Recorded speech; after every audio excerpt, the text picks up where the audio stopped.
Hello नमस्कार, आप लोग का फाइनल एग्जाम में स्वागत है। और यहाँ पर जो है सॉइल साइंस से मृदा विज्ञान के जो है मल्टीपल चॉइस क्वेश्चंस में यहाँ पे टेस्ट सीरीज शुरू की जा रही है। तो पहला ये आपके सामने टेस्ट है जिसमें हम 20 क्वेश्चंस देखेंगे तो और इसके जो है और क्वेश्चंस को यहाँ पे देखने वाले हैं। तो फटाफट आप लोग जुड़ेंगे और बाय लैंग्वेज में सभी क्वेश्चंस को देखेंगे। बढ़ेंगे पहले क्वेश्चन की तरफ। पहला क्वेश्चन आपके स्क्रीन पर आ रहा है, तो आप इसका जवाब करेंगे कि सही उत्तर इसका क्या होगा। फटाफट आप लोग बताएंगे इसके सही आंसर को।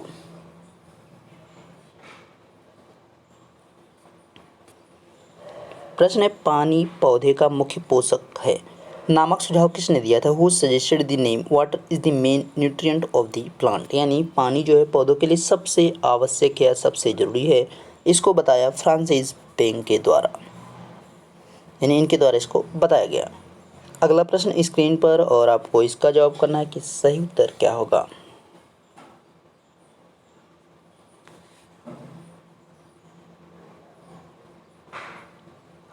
पौधों के लिए कौन से पोषक तत्वों को एनर्जी करेंसी का नाम दिया गया है। Which nutrient is named as energy currency for plants. तो किसको कहा जाता है यहाँ पे एनर्जी करेंसी के रूप में। फास्फोरस को, क्योंकि इसके देते ही जो है एकाएक पौधों में जो है काफ़ी एकदम आप कह सकते हैं कि एनर्जी उनके अंदर लगता है कि जैसे कि अभी आप खाद मार के आते खेत में तो अगले दिन जब जाते देखते हैं एकदम पूरा खेत हरे भरे दिख रहे। तो उसी चीज़ की बात यहाँ पे की जा रही है। तो एनर्जी करेंसी के रूप में किसको जाना जाता है, फास्फोरस को जाना जाता है। अगला प्रश्न जवाब करेंगे इसका सही उत्तर क्या है।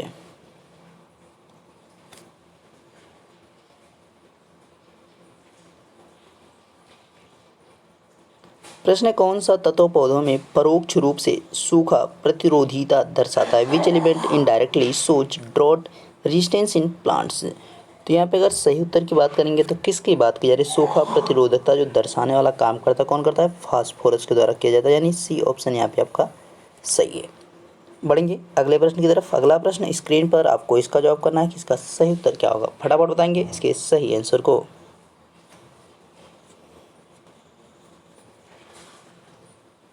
प्रश्न निम्न में से कौन सा पोषक तत्व पौधों में अचल तत्व होता है। Which of the following nutrient is immobile element in a plant. तो यहाँ पे आपका जवाब क्या होना चाहिए। जो पोषक तत्व पौधे में अचल तत्व के रूप में जाना जाता है वो होता है आपका कैल्शियम।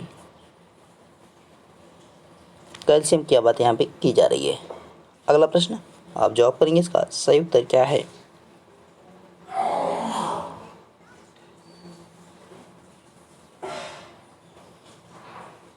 पौधों में पत्तियों के किनारे बैंगनी रंग का प्रदर्शित होना किस पोषक तत्व की कमी दर्शाता है। यानी रोग की बात की जा रही है, कमी की बात की जा रही है।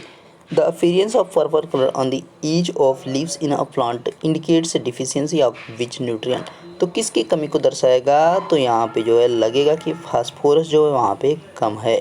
तो फास्फोरस जो है वहाँ पे पौधे को देते हैं। इस प्रश्न को देखेंगे और आप इसका जवाब करेंगे कि सही उत्तर क्या है।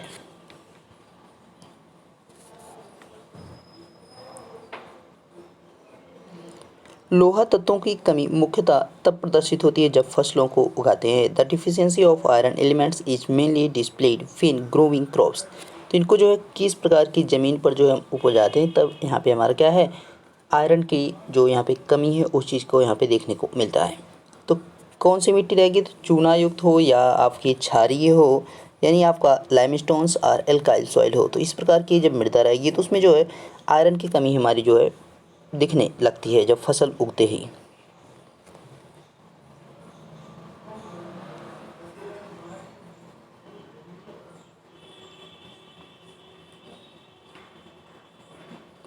कपास में क्रिंकल लीफ किसके कारण होती है। कपास में जो है क्रिंकल लीफ बात कर रहा है किसके कारण होती है। What causes crinkle leaf in cotton. तो किसके कारण होगी यहाँ पे, मैग्नीज के यहाँ पे टॉक्सिसिटी के कारण होती है। मैग्नीज की बात की जा रही है।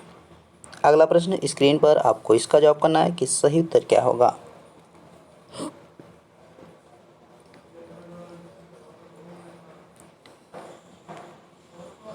पौधे में जस्ते की कमी असाधारणता दिखाई पड़ती है जब इसकी सांद्रता कितने से कमी हो जाती है, मतलब कितने से कम हो जाएगी उसकी बात की जा रही है। Zinc deficiency is usually seen in the plants when its concentration decreases to. तो किससे कम हो जाता है जब यहाँ पे, तो यहाँ पे अगर सही आंसर की बात करेंगे तो यहाँ पे 30 ppm। आपका यहाँ पे क्या है, तो पार्ट्स पर मिलियन होता है। ध्यान रखना है पार्ट्स पर आपका मिलियन हो जाएगा। ppm की बात की जा रही है। अगले प्रश्न को देखेंगे और आप इसका जवाब करेंगे कि इसका सही उत्तर क्या होगा। आप फटाफट इसके बताएंगे सही उत्तर कौन सा है।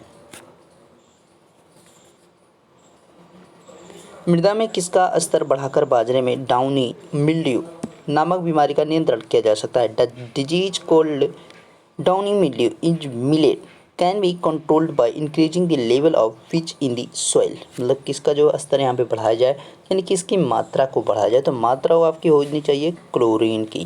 तो इस चीज़ का आपको ध्यान रखना है। आपका अगला क्वेश्चन क्लोरीन से ही रिलेटेड है, तो इसको आपको जवाब करना है क्लोराइड आयरन।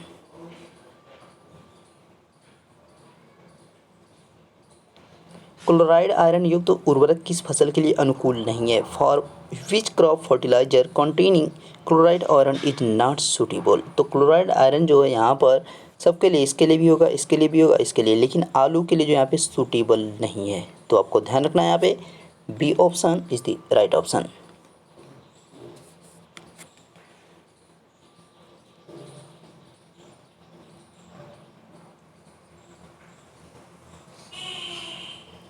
एक एकड़ मृदा का 6 इंच तक की गहराई का वजन कितना होता है। What is the weight of 1 acre of soil up to the depth of 6 inch. मतलब 6 इंच गहराई तक जो है 1 एकड़ के क्षेत्रफल में कितना जो है वजन होने वाला है। तो कितना वजन हो सकता है यहाँ पे, अगर राइट आंसर की बात करेंगे 2 × 10⁶ हो जाएगा। यल भी आपका जो है एक आपका ब्रिटिश यूनिट में जो है मास का जो है क्या होता है, यूनिट होता है। तो इसका ध्यान रखना है आपको।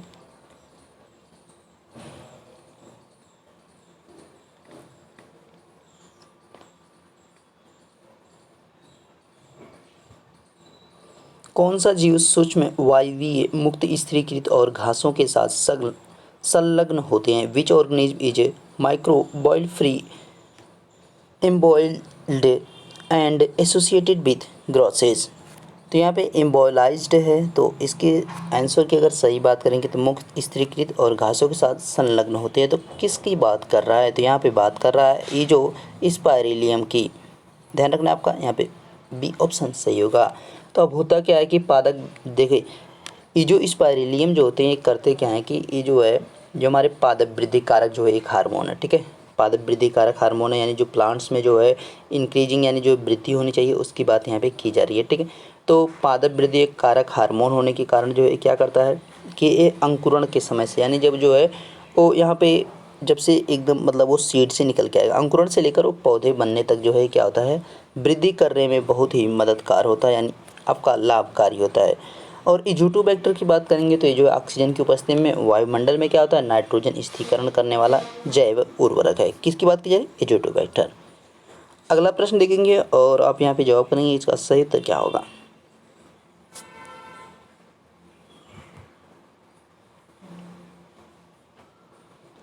निम्नलिखित में से कौन सा जोड़ा सही रूप से सुमेलित नहीं है। Which of the following pair is not correctly matched. तो यहाँ पे देखिए एक साइड आपका कार्बन अवयव दे रखा है, एक साइड जो है CN कोफिशिएंट दे रखा है, गुणांक दे रखा है। तो इसमें देखिए मृदा सूक्ष्म जीव सॉइल माइक्रो ऑर्गेनिज्म जो आपका 8 और 1 की रेशियो में होता है, यानी 8 और 1 की रेशियो में एकदम सही है। मृदा कार्बनिक पदार्थ सॉइल ऑर्गेनिक मैटर आपका 10 और 1 होता है, ये भी सही है। फॉर्मयार्ड आपका खाद्य रहेगा, फॉर्मयार्ड मैन्योर की बात करेंगे 20 और 1 होता है, ये भी सही आपका है। लकड़ी की रचकड़ 100 और ये आपका 1 होता है, 100 यहाँ पे होना चाहिए, ठीक है, एक 0 नहीं होना चाहिए, यानी आपका यहाँ पे डी ऑप्शन सही है। अगला प्रश्न देखेंगे और आप जवाब करेंगे इसका सही उत्तर क्या है।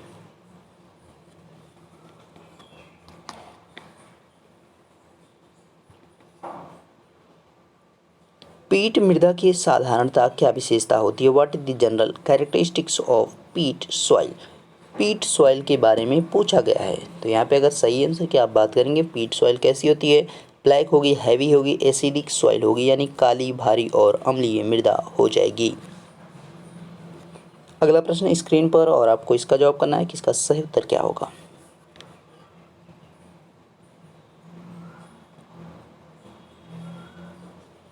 DAP में फास्फोरस का अंश कितना होता है। DAP what is the amount of phosphorus in it. DAP जो है किसानों के लिए बहुत अच्छी, किसान इसको बहुत ज़्यादा पसंद भी करते हैं क्योंकि इसमें जो है 46% क्या होता है, फास्फोरस होता है। और नाइट्रोजन किस में अगर आप बात करेंगे तो नाइट्रोजन जो 18% होता है, ध्यान रखना 18% नाइट्रोजन होता है।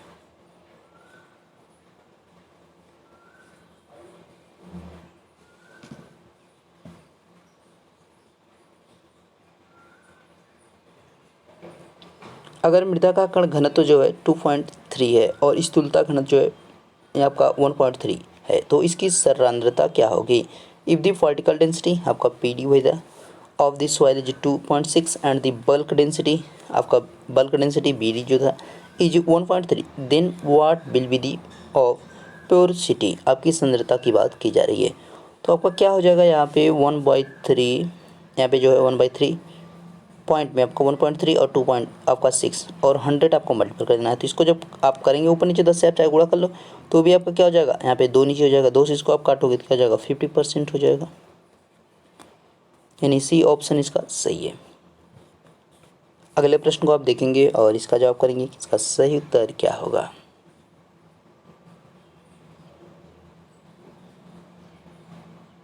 पहाड़ी मृदा साधारणतः होती है, हिल सॉइल्स आर जनरली, तो पहाड़ी जो मृदा होती है वो कैसी होती है, अम्लीय होती है, एसिडिक हो जाएगी।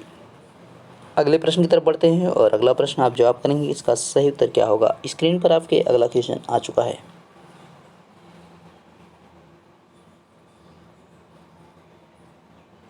मुख्य सतही स्तर को किस नाम से जाना जाता है? What is the main surface level known as, तो इसको किस रूप में जाना जाएगा? तो यहाँ पे अगर राइट आंसर की बात करेंगे एपिपेंडोस के रूप में जाना जाता है। किस रूप में? एपिपेंडोस के रूप में।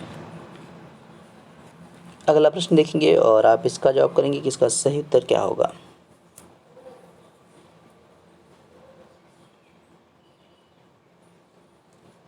क्वेश्चन है प्राप्य जल धारण क्षमता किस में अधिकतम होती है? What is the maximum available water holding capacity, तो यहाँ पे किस में सबसे ज़्यादा जो होती है प्राप्य जल धारण क्षमता यानी अवेलेबल वाटर होल्डिंग कैपेसिटी, जो अपने अंदर जो है जल को सबसे ज़्यादा लंबे समय तक रोक सकती है, किस में होती है? क्ले लोम की बात की जा रही है।